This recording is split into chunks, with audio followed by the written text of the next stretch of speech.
Di naman kami nag-play school noon, okay naman. Many parents, even, grandparents, they question the value of early schooling before kindergarten. When parents say, naglalaro lang naman, some children may struggle with, separation anxiety, following routines, interacting with peers, or yung tinatawag ng iba na socialization, or even listening to authority figures.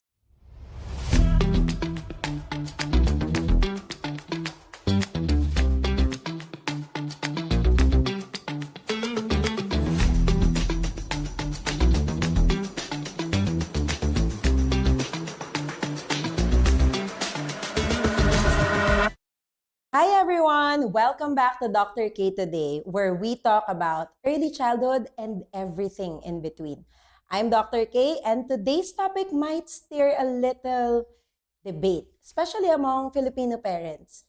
Now, the question is enrolling your child in a play school or a formative school really necessary? Or is it just kaartehan, a luxury, or even a status symbol? Let's discuss that.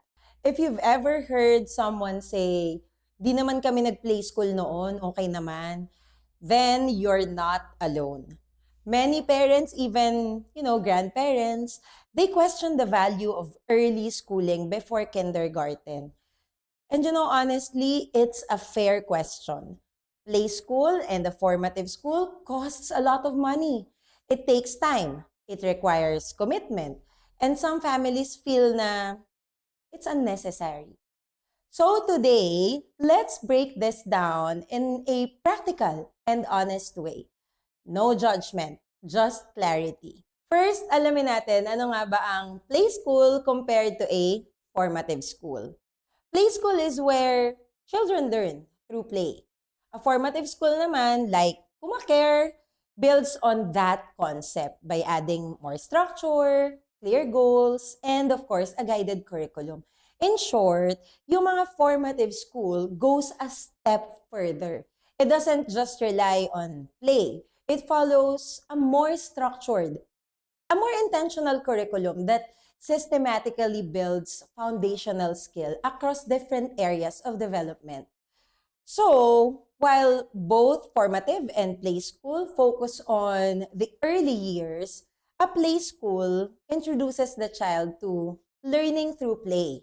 While ang formative school naman, again, like Kumacare, ensures that development is progressive. It's measurable and aligned with clear goals.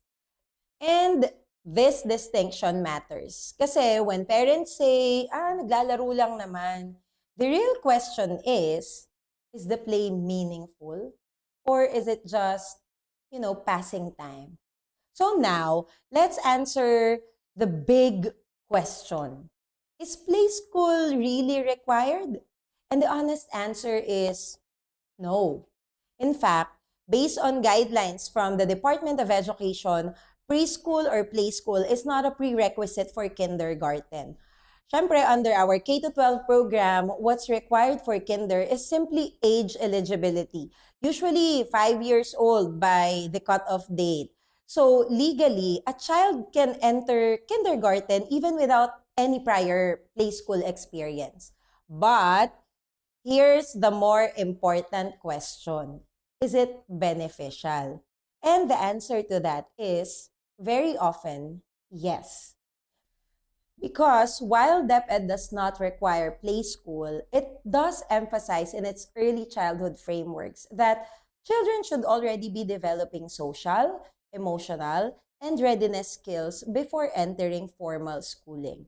So, yung mga play school or even a formative school like Kumacare is not really a requirement, but it can be a support system to help children become more prepared and confident when they enter kindergarten.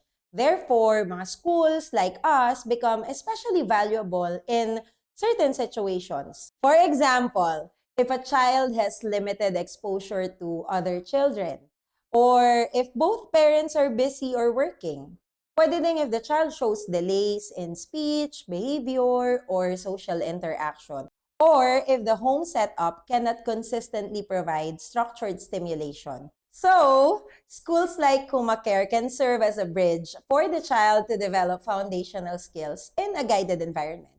And this is also important because the early years, remember from birth to 5 years old, this is when the brain develops the fastest. This is when habits, patterns, and basic life skills are formed. Now, let's talk about the elephant in the room. Why do some people see schools like us as kaartehan or sometimes even a status symbol? There are a few reasons actually. One, historically kasi, early schooling wasn't accessible to everyone. So, it really became associated with privilege. Number two, some schools market themselves in a way that feels, exclusive or premium, which can reinforce the idea that it's more about image than necessity. And number three, there's a cultural mindset that values practicality. If it's not required, then why spend on it? And again, these are valid perspectives. But here's where we need to shift the conversation. Play school or yung mga formative school should never be about showing off. It should never be about comparing children. And it definitely should not be about social status. The real question is, does this environment support my child's development? Because a good play school is not defined by, expensive tuition or fancy facilities or even a strong social media presence. It is defined by a warm, responsive teachers and a safe and prepared environment. An environment that is, developmentally appropriate. Yung mga activities, the respect for the child's pace, structured ba yung curriculum, and it all shows results, not just a catchy tagline to attract enrollees. So, skipping school like Kumacare is not automatically harmful, but there are also some challenges that would come up later, especially when a child enters yung formal schooling na or yung tinatawag natin big school. Some children may struggle with, separation anxiety, following routines, interacting with peers or yung tinatawag ng iba na socialization, or even listening to authority figures. These are not academic problems, remember, they are just adjustment challenges. And these are the very skills that schools like us help develop early on. So if you're a parent watching this right now, here's a simple guide. You have to ask yourself, does my child have regular interaction with other children? Do I have time to guide structured play and routines daily? Is my child showing any developmental concerns? And will a formative environment help more than it will stress us financially? Now, if the answer leans towards yes, then a formative school can be a good investment. If not, then you can confidently continue supporting your child at home. Because at the end of the day, what matters most is not the label. It's the quality of a child's daily experiences. So, is a formative school a requirement? No. Is it kaartehan? Not necessarily. Is it a status symbol? Well, only if you make it one. But at its best, a formative school is a tool that can support a child's growth during the most important years of their life. And just like any tool, its value depends on how and why it is used. That's it for today's episode of Dr. K Today. If this conversation helped you see things a little more clearly, feel free to share it with other parents who might be wondering the same thing.